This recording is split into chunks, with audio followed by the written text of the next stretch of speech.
اے یہودیو کیا تم اس وقت موجود تھے جب یعقوب کے وصال کا وقت آیا، جب انہوں نے اپنے بیٹوں سے فرمایا اے بیٹو میرے بعد تم کس کی عبادت کرو گے؟ تو انہوں نے کہا ہم آپ کے معبود اور آپ کے آباء و اجداد ابراہیم اور اسماعیل اور اسحاق کے معبود کی عبادت کریں گے جو ایک معبود ہے اور ہم اس کے فرما بردار ہیں۔ تفسیر خازن میں ہے کہ یہودی یہ کہا کرتے تھے کہ ہم دین موسوی اس لیے نہیں چھوڑ سکتے کہ حضرت یعقوب علیہ السلام نے وصال کے وقت ہمیں یہ وصیت فرمائی تھی کہ تم نے دین موسیٰ کبھی نہیں چھوڑنا، تم نے دین موسیٰ کبھی نہیں چھوڑنا، تم نے اپنا دین کبھی نہیں چھوڑنا۔ تو اللہ عز و جل نے ان کے رد کے اندر یہاں پر بیان فرمایا کہ اگر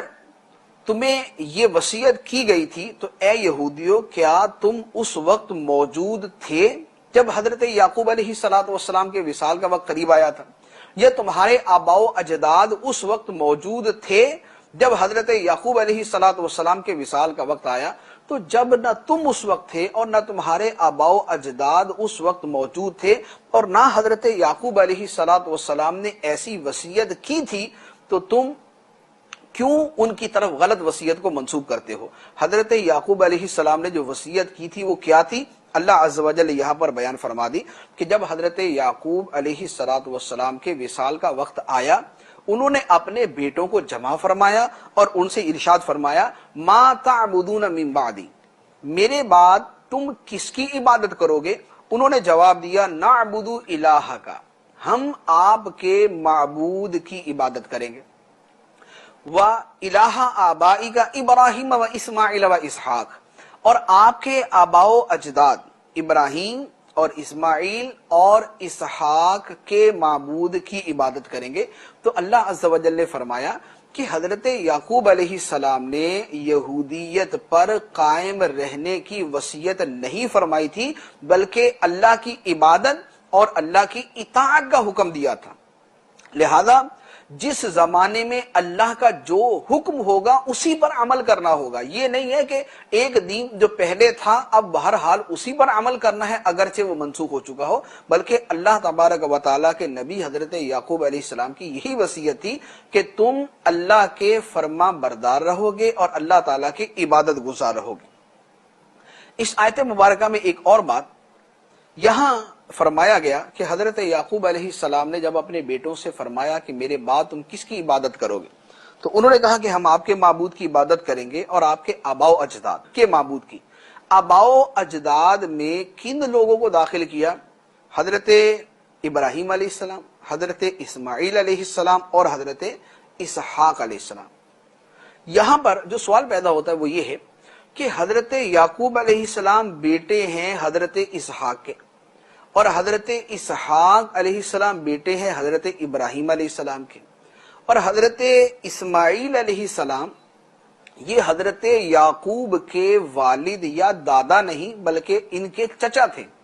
جب یہ ان کے چچا ہیں تو یہاں پر یہ کیوں فرمایا گیا کہ آپ کے آباء و اجداد؟ جو چچا ہے وہ آباء و اجداد میں تو نہیں آتا، آباء و اجداد کے اندر تو باپ ہے، دادا ہے، پھر اس کا باپ ہے، پھر اس کا باپ ہے، یہ والا سلسلہ ہوتا ہے۔ تو اس کا مفسرین نے جواب یہ دیا ہے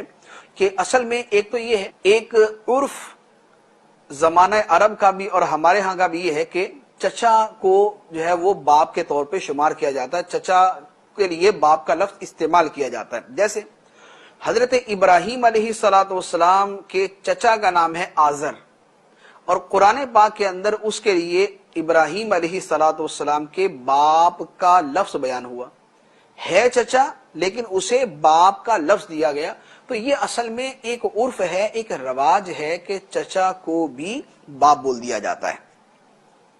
ایک اور نقطہ جو یہاں مفسرین نے بیان فرمایا کہ حضرت اسماعیل علیہ السلام کا ذکر پہلے ہے اور حضرت اسحاق علیہ السلام کا ذکر بعد میں ہے۔ اس کی وجہ کیا؟ اس کی دو وجہ بیان کی۔ ایک تو یہ ہے کہ حضرت اسماعیل علیہ السلام حضرت اسحاق علیہ السلام سے 15-16 سال بڑے تھے، تو چونکہ حضرت اسماعیل علیہ السلام بڑے تھے لہذا ان کا تذکرہ بھی پہلے کر دیا۔ ایک دوسری وجہ یہ بیان کی کہ چونکہ حضرت اسماعیل علیہ السلام کی اولاد پاک سے سرکار دو عالم صلی اللہ تعالی علیہ وسلم کا ظہور ہوا، تو یہ ان کا ایک عظیم شرف تھا کہ ان کی اولاد سے ہمارے آقا مولا صلی اللہ تعالی علیہ وسلم جلوہ گر ہوئے۔ تو اس نسبت کی عظمت کی وجہ سے حضرت اسماعیل علیہ السلام کا تذکرہ مقدم کیا گیا اور حضرت اسحاق علیہ السلام کا تذکرہ بعد میں ہوا۔